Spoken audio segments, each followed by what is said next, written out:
राधे राधे दोस्तों, जय श्री कृष्णा। दोस्तों, एक गांव था जिसका नाम गिराव था। उस गांव में राम सिंह नाम का एक किसान रहता था। वह बहुत ही सीधा साधा और मेहनती अर्थात ईमानदार आदमी था। उसके पास ज़्यादा जमीन तो नहीं थी, लेकिन जितनी थी उसी में वह दिन रात मेहनत करता था। उसकी पत्नी और बेटा समर सिंह ही उसका छोटा सा परिवार थे। राम सिंह का मानना था कि इंसान की सबसे बड़ी पूंजी उसकी मेहनत और उसकी सच्चाई होती है। इसलिए उसने अपने बेटे को भी हमेशा यही सीख दी थी कि कभी किसी का बुरा मत करना और हमेशा ईमानदारी के रास्ते पर चलना। हर साल की तरह उस वर्ष भी राम सिंह ने अपने खेत में गन्ने की अच्छी फसल उगाई थी। जब गन्ना तैयार हो गया तो उसने और उसके बेटे ने मिलकर उससे गुड़ बनाया। गुड़ की मीठी खुशबू पूरे गांव में फैल जाती थी। लोग कहते थे कि राम सिंह के हाथों में जैसे कोई जादू है। उसका बनाया गुड़ बहुत ही स्वादिष्ट होता था। एक दिन राम सिंह अपनी बैलगाड़ी में गुड़ भरकर बाजार बेचने गया। उसे उम्मीद थी कि आज गुड़ अच्छे दाम में बिक जाएगा और घर के लिए कुछ जरूरी सामान भी खरीद लाएगा। लेकिन उस दिन उसकी किस्मत में कुछ और ही लिखा था। बाजार में एक चालाक और लालची बनिया आया हुआ था। उसने राम सिंह की सादगी देखकर सोचा, इस आदमी को आसानी से धोखा दिया जा सकता है। उसने बातों ही बातों में पूरी बैलगाड़ी का दाम पूछा। राम सिंह ने समझा कि वह केवल गुड़ का दाम ही पूछ रहा है। उसने खुशी खुशी 100 रुपये बता दिए। बनिए इसी मौके की तलाश में था।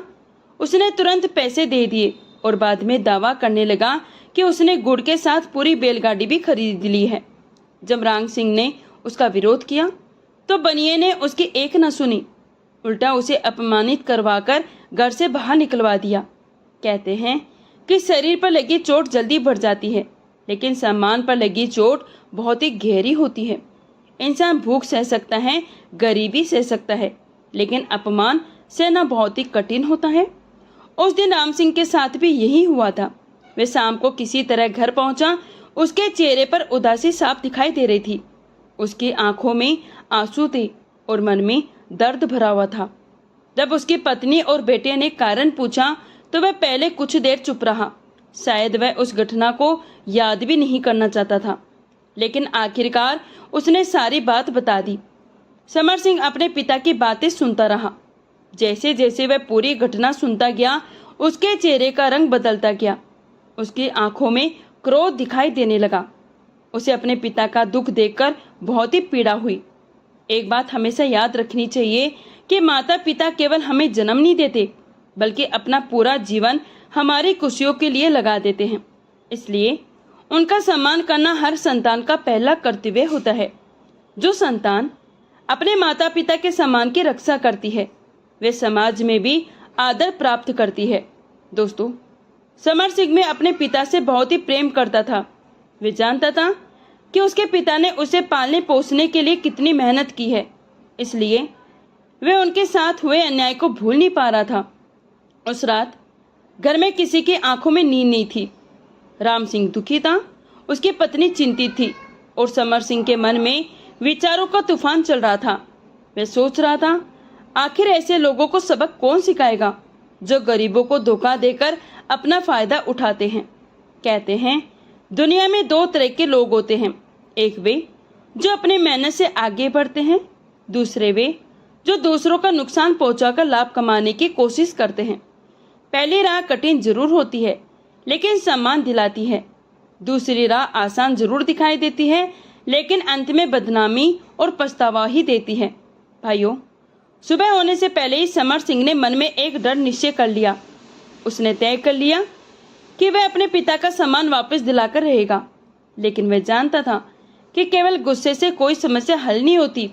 बुद्धिमान व्यक्ति वही होता है जो कठिन समय में भी धैर्य रखना बनाए रखे। क्रोध में लिया गया निर्णय अक्सर नुकसान पहुंचा सकती है, जबकि समझदारी से लिया गया निर्णय बड़ी से बड़ी समस्या का समाधान कर सकता है। समर सिंह ने अपने पिता से कहा, पिताजी, आपने मुझे हमेशा सच्चाई और साहस की शिक्षा दी है। आज समय आ गया है मैं उन शिक्षाओं को अपने जीवन में उतारूं। मैं उस बनिए को ऐसा सबक सिखाऊंगा कि वह जीवन भर किसी गरीब के साथ अन्याय करने की हिम्मत नहीं करेगा। राम सिंह अपने बेटे की बात सुनकर चिंतित हो गया। वह जानता था कि सामने वाला आदमी बहुत ही चालाक है। उसने बेटे को समझाया, जल्दीबाजी मत करना और किसी गलत रास्ते पर मत जाना। लेकिन समर सिंह ने मुस्कुराकर कहा, पिताजी चिंता मत कीजिए आप, मैं कोई ऐसा काम नहीं करूंगा जिससे हमारा सिर झुके। मैं केवल उसे उसकी गलती का एहसास करवाऊंगा। उसकी बातों में आत्मविश्वास था, उसके शब्दों में दृढ़ता थी। पहली बार राम सिंह को लगा कि उसका बेटा अब बच्चा नहीं रहा, वह समझदार और जिम्मेदार युवक बन चुका है। सुबह की पहली किरण के साथ समर सिंह तैयार हो गया। उसने मन ही मन भगवान का स्मरण किया और अपने पिता का आशीर्वाद लिया। उसके सामने एक ही लक्ष्य था, अपने पिता के सम्मान को वापस लाना और उस लालची बनियों को उसके करने का फल चुकाना। सुबह सुबह वह एक बैलगाड़ी में गुड़ भरकर बाजार की ओर चल पड़ा। रास्ते भर उसके मन में वही बात घूम रही थी जिसने उसके पिता को अपमानित किया। उसे उसके कर्मों का फल जरूर मिलना चाहिए। कहते हैं कि अन्याय का जवाब अन्याय से नहीं बल्कि बुद्धि और धैर्य से देना चाहिए। क्रोध इंसान की सोचने समझने की शक्ति को कमजोर कर देता है, जबकि धैर्य कठिन परिस्थितियों में भी सही रास्ता दिखाता है। समर सिंह ये बात अच्छी तरह जानता था, इसलिए वह जल्दीबाजी नहीं करना चाहता था। बाजार पहुंचकर वह उसी स्थान पर जाकर बैठ गया जहां उसके पिता गुड़ बेचने बैठते थे। उसने बैलगाड़ी खड़ी की और ग्राहकों का इंतजार करने लगा। थोड़ी ही देर बाद वह चालाक बनिया उधर से गुजरता दिखाई दिया। उसके चेहरे पर हमेशा की तरह घमंड और चालाकी झलक रही थी। बनिए ने दूर से ही समर सिंह को देखा। उसे लगा कि यह कोई नया गांव का लड़का है जो पहली बार बाजार आया है। उसके मन में फिर लालच जाग उठा। लालच एक ऐसी बुरी आदत है जो इंसान को सही और गलत का अंतर भुला देती है। जो व्यक्ति लालच में अंधा हो जाता है वे अक्सर अपने लिए ही मुसीबत खड़ी कर लेता है। बनिया समर सिंह के पास आया और बोला, अरे भाई क्या बेच रहे हो? समर सिंह ने बड़े ही विनम्र स्वर में कहा, सेठ जी शुद्ध देसी गुड़ बेच रहा हूँ। गांव में अपने हाथों से मैंने बनाया है। बनिए ने गुड़ देखा, वे वास्तव में बहुत ही अच्छा था। उसने सोचा आज फिर कोई आसान शिकार हाथ लग गया। उसने मुस्कुराकर पूछा, अच्छा ये बताओ पूरी गाड़ी का क्या दाम लोगे? समर सिंह तो इसी प्रश्न का इंतजार कर रहा था। उसने बड़ी मासूमियत से कहा, सेठ जी आप जो उचित समझे बस एक मुट्ठी भर रुपये दे देना। ये सुनते ही बनिए का खुशी का ठिकाना नहीं रहा।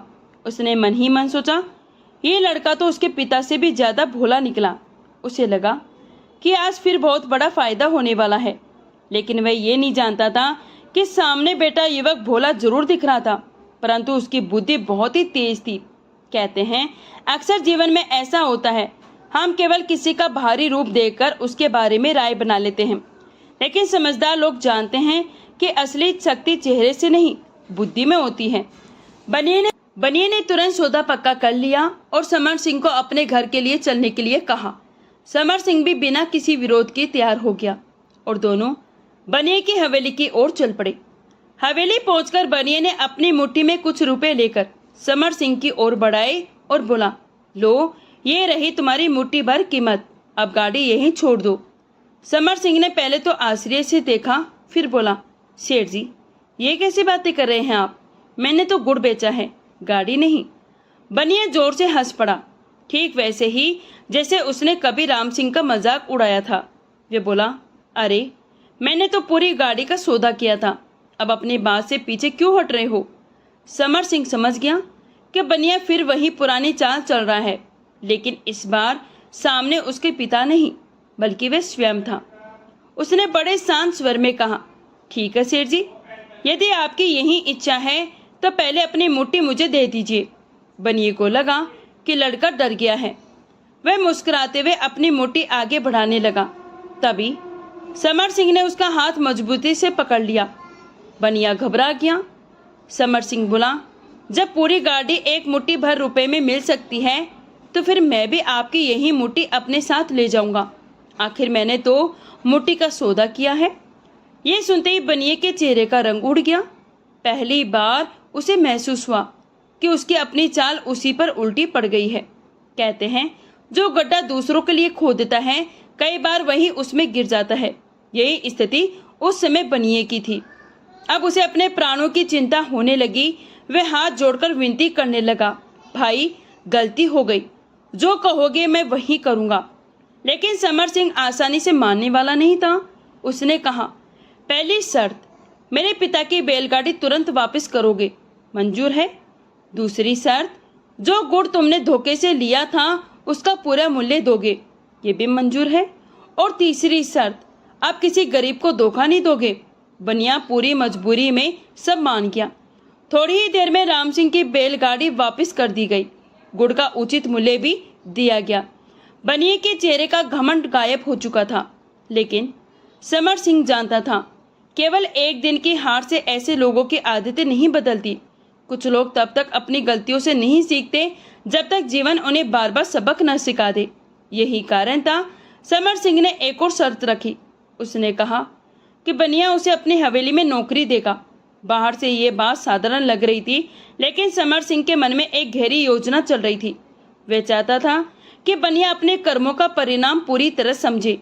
बनिया ने मजबूरी में यह शर्त भी स्वीकार कर ली। जब समर सिंह ने 2 बैलगाड़ियां लेकर गांव में लौटा तो पूरा गांव आश्चर्यचकित रह गया। राम सिंह की आंखों में खुशी के आंसू आ गए। जिसे वह हमेशा एक बच्चा समझता था, आज वही उसका सम्मान वापस लेकर आया था। पिता ने बेटे को गले लगा लिया, लेकिन उनकी चिंता अभी भी खत्म नहीं हुई थी। उन्होंने कहा, बेटा सावधान रहना, वह आदमी बहुत ही चालाक है, हो सकता है वह बदला लेने की कोशिश करे। समर सिंह मुस्कुराया और बोला, पिताजी आप चिंता मत कीजिए। जो व्यक्ति सच्चाई के रास्ते पर चलता है उसे डरने की जरूरत नहीं होती। राम सिंह ने बेटे के सिर पर हाथ रखा और उसे आशीर्वाद दिया। लेकिन दूसरी ओर बनिया अपने घर में बेटा बदले की आग में जल रहा था। उसे अपनी हार स्वीकार नहीं हो रही थी। वह मन ही मन सोच रहा था, किसी न किसी तरह समर सिंह को सबक जरूर सिखाऊंगा। दोस्तों, अगले ही दिन सुबह सूरज निकलने से पहले समर सिंह बनिए की हवेली पर पहुंच गया। उसने सोचा था कि अब जो भी होगा धैर्य और समझदारी से होगा। दूसरी तरफ बनिया रात भर बदले की आग में जलता रहा। उसकी आंखों में नींद नहीं थी। वह बार बार यही सोच रहा था कि जिस लड़के ने उसे सबके सामने झुकने पर मजबूर कर दिया, उसे किसी न किसी तरह परेशान करना ही होगा। समर सिंह को देखते ही उसने कठोर आवाज में कहा, आज से तू मेरे यहाँ काम करेगा, देखता हूँ तेरी अकल कितनी चलती है। समर सिंह मुस्कुराया और चुपचाप खड़ा रहा। कभी कभी दोस्तों, मौन भी बहुत बड़ा उत्तर होता है। जो व्यक्ति हर बात का जवाब गुस्से में देता है वह अक्सर गलती कर बैठता है, लेकिन जो सही समय का इंतजार करता है वही असली विजेता बनता है। बनिए ने उसे बहुत बड़ा खेत दिखाते हुए कहा, शाम तक पूरा खेत जोत देना और लौटते समय जंगल से सूखी लकड़ियां भी ले आना। समर सिंह ने बिना बहस के सिर हिला दिया और खेत की ओर चल पड़ा। रास्ते में चलते हुए वह सोच रहा था, कुछ लोग ताकत और धन के घमंड में दूसरों को छोटा समझने लगते हैं, लेकिन सच्चाई यह है किसी भी इंसान की असली पहचान उसके व्यवहार से होती है, न कि उसकी दौलत से। दिन भर बनिया ये सोचकर खुश होता रहा कि आज समर सिंह थककर चूर हो जाएगा, लेकिन शाम को जब समर सिंह लौटा तो उसके चेहरे पर थकान का नाम नहीं था। वह बिल्कुल शांत दिखाई दे रहा था। ये देखकर बनिए को और भी गुस्सा आया। उसने मन ही मन सोचा, लगता है इसे भूख से परेशान करना पड़ेगा। रात के भोजन का समय हुआ। बनिए ने नौकरों को आदेश दिया कि समर सिंह को केवल 1 मुट्ठी चावल और थोड़ा सा पतला दाल का पानी दिया जाए। नौकरों ने वैसा ही किया। समर सिंह ने बिना शिकायत किए वह भोजन खा लिया, लेकिन उसका पेट नहीं भरा। वह समझ गया ये सब उसे परेशान करने के लिए किया जा रहा है। दोस्तों, कहते हैं जीवन में कई बार लोग हमारे साथ अन्याय करते हैं। ऐसे समय पर तुरंत क्रोध करना आसान होता है, लेकिन धैर्य रखना कठिन होता है। जो व्यक्ति कठिन समय में धैर्य बनाए रखता है वही अंत में सफलता प्राप्त करता है। रात गहराने लगी। हवेली में सब लोग सो गए, लेकिन भूख के कारण समर सिंह की आंखों में नींद नहीं थी। तभी उसे गौशाला की ओर से गायों की आवाज सुनाई दी। वह धीरे धीरे वहां पहुंचा। उसने देखा कि एक बछड़ा अपनी मां से दूर बांधा गया था। बछड़ा बार बार अपनी माँ की तरफ देखने की कोशिश कर रहा था। यह देर से देखकर समर सिंह का मन पसीज गया।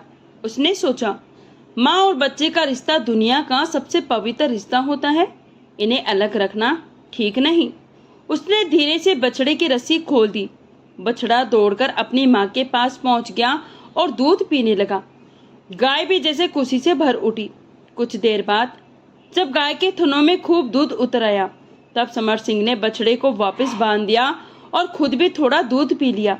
उस रात उसकी भूख शांत हो गई। अगली सुबह बनिया दूध निकालने आया तो हैरान रह गया। गाय के थनों में दूध बहुत ही कम था। पहले तो उसने इसे सामान्य बात समझा, लेकिन ऐसा कई दिनों तक लगातार होने लगा। उधर समर सिंह दिन प्रतिदिन पहले से ज्यादा स्वस्थ और ताकतवर दिखाई देने लगा। बनिया जितना सोचता उतना ही उलझ जाता। वह समझ ही नहीं पा रहा था कि एक आदमी जिसे मुश्किल से एक मुट्ठी भोजन मिलता है, वे इतना मजबूत कैसे बना हुआ है।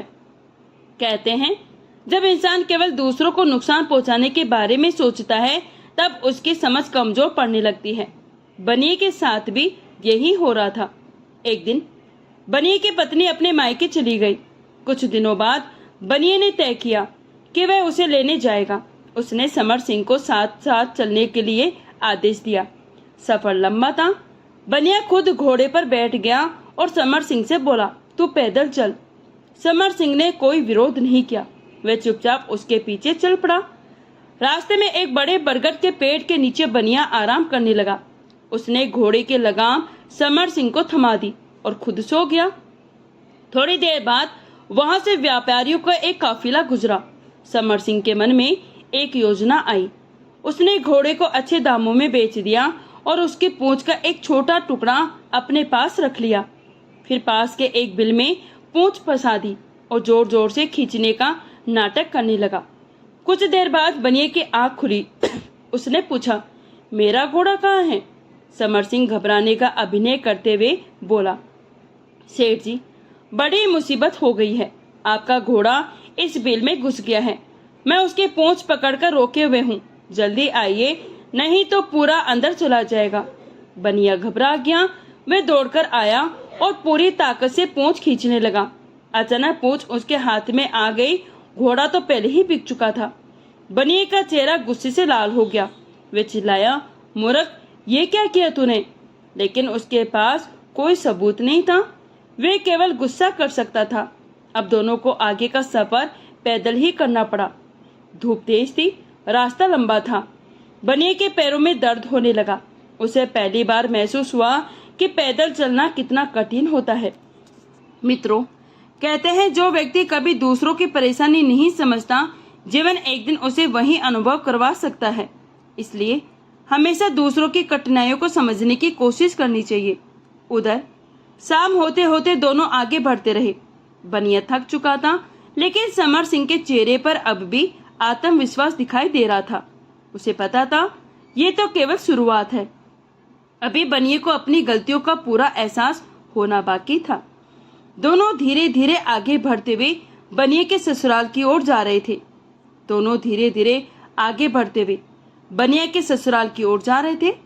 लंबा रास्ता, तेज धूप और लगातार चलने की वजह से बनिए की हालत खराब हो चुकी थी। उसके पैर जवाब देने लगे थे। दूसरी ओर समर सिंह शांत भाव से आगे बढ़ रहा था। कुछ देर बाद बनिया एक पेड़ की छाया पे बैठ गया।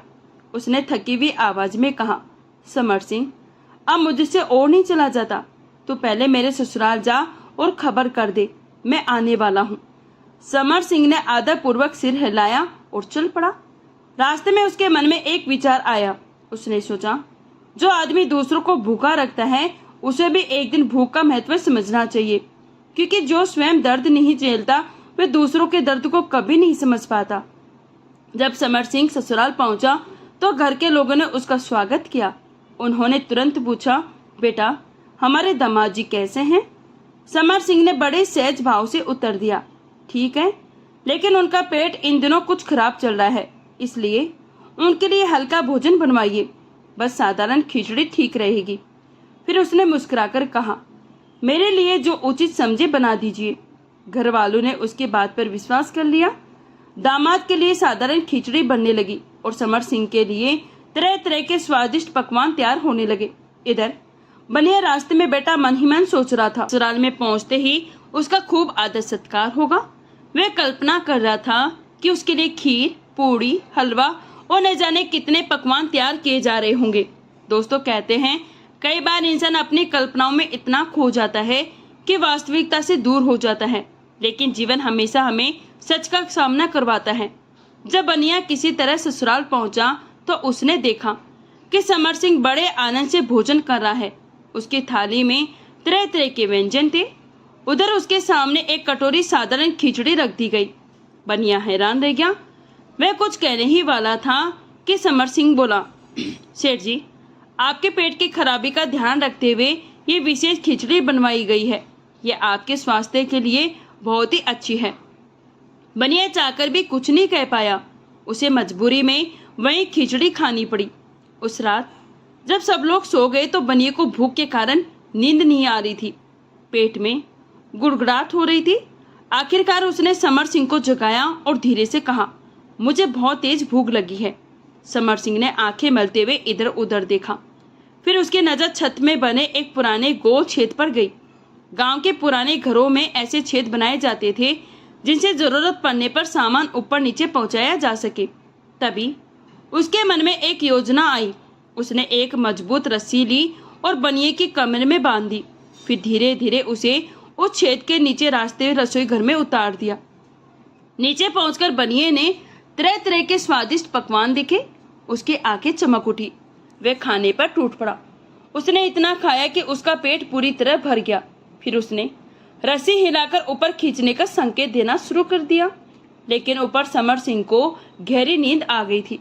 इधर रात में जब बनिए की सास पानी पीने रसोई की ओर आई तो उसे अंदर से अजीब अजीब आवाजें सुनाई दी। खींचो, ऊपर खींचो। वह घबरा गई। उसे लगा कि कोई भूत प्रेत अंदर घुस आया है। उसने पूरे घर को जगा दिया। थोड़ी ही देर में घर के लोग लाठियां लेकर वहां इकट्ठा हो गए। उधर समर सिंह की भी आंख खुल गई। उसने स्थिति समझी और तुरंत रस्सी खींचकर बनिए को ऊपर ले आया। जब तक लोग रसोई का दरवाजा खोलते वहां कोई नहीं था। सब लोग हैरान रह गए। बनिए की जान में जान आई, लेकिन उसका डर अभी खत्म नहीं हुआ था। रात का बाकी समय भी बेचैनी में बीता। सुबह होने से पहले एक और मुसीबत आ गई। बनिए का पेट खराब हो गया। वह घबराकर समर सिंह के पास पहुंचा, लेकिन समर सिंह ने एक पुरानी मिट्टी की हांडी उसकी ओर बढ़ाते हुए कहा, अभी बाहर जाना ठीक नहीं है, इसमें काम चला लीजिए। सुबह होते ही मैं इसे बहुत दूर फेंकाऊंगा। मजबूरी में बनिए को वहीं करना पड़ा। बोर होते ही वह बार बार समर सिंह को जगाने लगा, लेकिन समर सिंह ने उठने का नाम ही नहीं लिया। अब बनिए की चिंता बढ़ गई। यदि किसी ने हांडी देख ली तो उसकी इज्जत चली जाएगी। आखिरकार उसने स्वयं ही हांडी उठाई और चादर ओढ़कर घर से बाहर निकल पड़ा। उसे लगा कि अंधेरे में कोई पहचान नहीं पाएगा, लेकिन समर सिंह सब देख रहा था। वह चुपचाप उसके पीछे चल पड़ा। जैसे ही वे गांव से बाहर पहुंचे, समर सिंह ने जोर से चिल्लाना शुरू कर दिया, चोर चोर, पकड़ो चोर को। उसकी आवाज सुनकर आसपास के लोग दौड़ पड़े। सबने देखा कि एक आदमी चादर ओढ़े सिर पर कुछ रखकर भाग रहा है। लोगों ने बिना पहचान किए उसे पकड़ लिया और खूब डांट फटकार लगाई। एक दो थप्पड़ भी मार दिए। जब चादर हटाई गई तो सब हैरान रह गए। वे कोई चोर नहीं बल्कि खुद बनिया था। पूरा गांव हंस पड़ा। बनिया शर्म से पानी पानी हो गया। उस समय उसे पहली बार एहसास हुआ कि सार्वजनिक अपमान कितना दर्द देता है। वही दर्द जो कभी उसने राम सिंह को दिया था। दोस्तों, कहते हैं कर्म कभी व्यर्थ नहीं जाते। अच्छे कर्म सम्मान बनकर लौटते हैं और बुरे कर्म अपमान बनकर। इसलिए मनुष्य को हमेशा अपने व्यवहार पर ध्यान देना चाहिए। जब बनिया घर लौटा तो उसका सिर शर्म से झुका हुआ था। उसका घमंड लगभग टूट चुका था। तभी समर सिंह उनके सामने आया और बड़े शांत स्वर में बोला, सेठ जी, आज जो कुछ आपके साथ हुआ वे केवल इसलिए हुआ ताकि आपको समझ में आ सके कि मेरे पिता ने उस दिन कितना अपमान सहा था। ये सुनकर बनिए की आंखें झुक गई। उसे पहली बार अपने किए पर पछतावा हुआ था। अब उसका मन बदलने लगा था, लेकिन समर सिंह जानता था केवल पछतावा काफी नहीं होता, इंसान को अपनी गलती सुधारने का भी साहस होना चाहिए। उस दिन के बाद बनिए का चेहरा पहले जैसा नहीं रहा। जो आदमी कभी घमंड से सिर ऊंचा करके चलता था, अब वह चुपचाप रहने लगा था। गांव में भी लोग उसके बारे में तरह तरह की बातें कर रहे थे। कोई कहता समर सिंह ने उसकी अकड़ निकाल दी, तो कोई कहता जो दूसरों को रुलाता है उसे एक दिन खुद ही रोना पड़ता है। बनिया अपने आंगन में बैठा बहुत देर तक सोचता रहता था। उसके मन में बार बार वही डर से घूमता जब उसने राम सिंह को अपमानित किया था। उस समय उसे अपनी ताकत और धन पर बड़ा ही घमंड था। उसे लगता था कि गरीब आदमी उसका कुछ नहीं बिगाड़ सकता, लेकिन आज उसी गरीब जाट किसान के बेटे ने उसे ऐसी सीख दी थी जिसे वह जीवन भर नहीं भूल सकता था। कहते हैं कि धन और पद का घमंड कभी नहीं करना चाहिए। समय हमेशा एक जैसा नहीं रहता। आज जो व्यक्ति शक्तिशाली दिखाई देता है, कल उसे भी कठिन परिस्थितियों का सामना करना पड़ सकता है। इसलिए विनम्रता मनुष्य का सबसे बड़ा आभूषण मानी गई है। अगली सुबह समर सिंह हमेशा की तरह काम पर पहुंचा। उसने देखा बनिया पहले की तरह गुस्से में नहीं था। उसके चेहरे पर चिंता और पश्चाताप साफ दिखाई दे रहा था। कुछ देर तक दोनों चुप रहे। फिर बनिए ने धीरे से कहा, समर सिंह, मैं मानता हूँ कि मैंने तेरे पिता के साथ बहुत बड़ा अन्याय किया था। उस समय मुझे अपने धन का घमंड था। मुझे लगता था कि मैं जो चाहूँ कर सकता हूँ। समर सिंह ने शांत भाव से उसकी बातें सुनी। बनिया आगे बोला, लेकिन अब मुझे समझ में आ गया है किसी गरीब का दिल दुखाना कितना बड़ा पाप है। जिस अपमान का दर्द मैंने कुछ दिनों में महसूस किया, तेरे पिता ने उसे बहुत ही गहराई से सहा होगा। ये कहते कहते उसकी आंखें नम हो गई।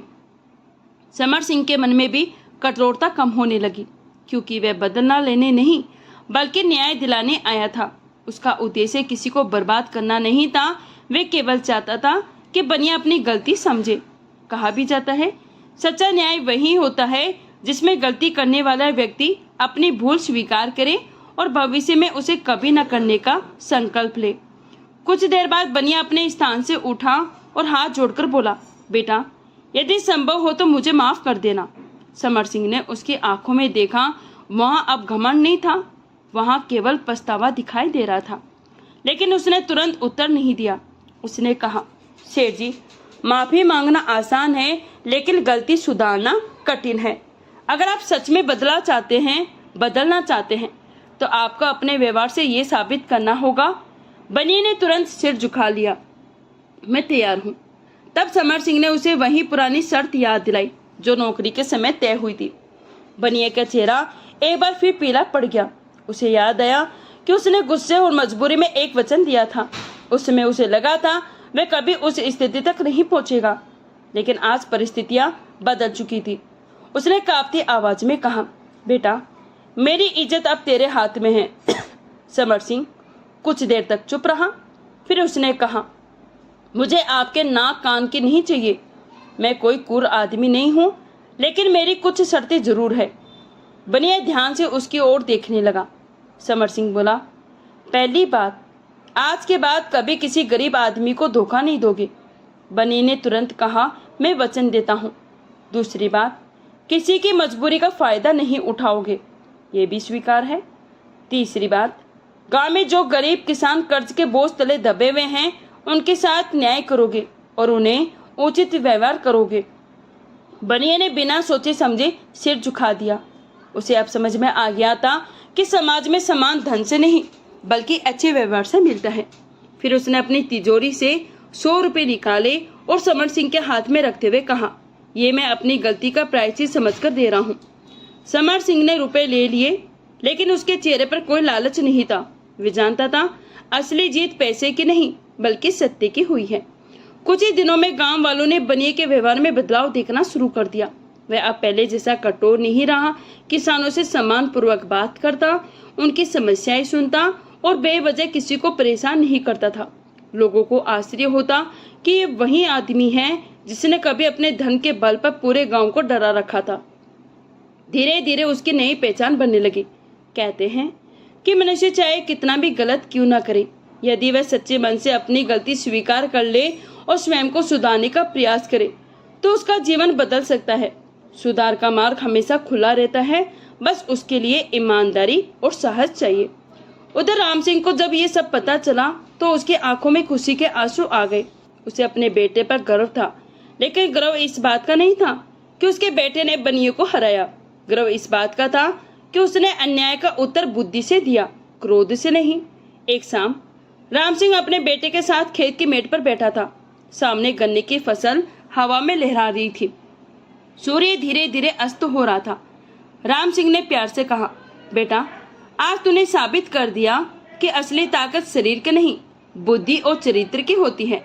समर सिंह मुस्कुराया और उत्तर दिया, पिताजी, ये सब आपकी सीख का ही परिणाम है। आपने मुझे सिखाया था कि सत्य और सम्मान कभी नहीं छोड़ना चाहिए। दोनों कुछ देर फिर शांत बैठे रहे। हवा धीरे धीरे बह रही थी और खेतों में सुनहरी रोशनी फैल रही थी। उस समय राम सिंह को लगा कि उसके जीवन की सबसे बड़ी कमाई उसकी जमीन, बैलगाड़ी या गुड़ नहीं है। उसकी सबसे बड़ी कमाई उसका संस्कारी और बुद्धिमान बेटा है। समय बीतता गया। समर सिंह की बुद्धिमानी और साहस की चर्चा दूर दूर तक फैलने लगी। लोग अपने बच्चों को उसकी कहानी सुनाने लगे।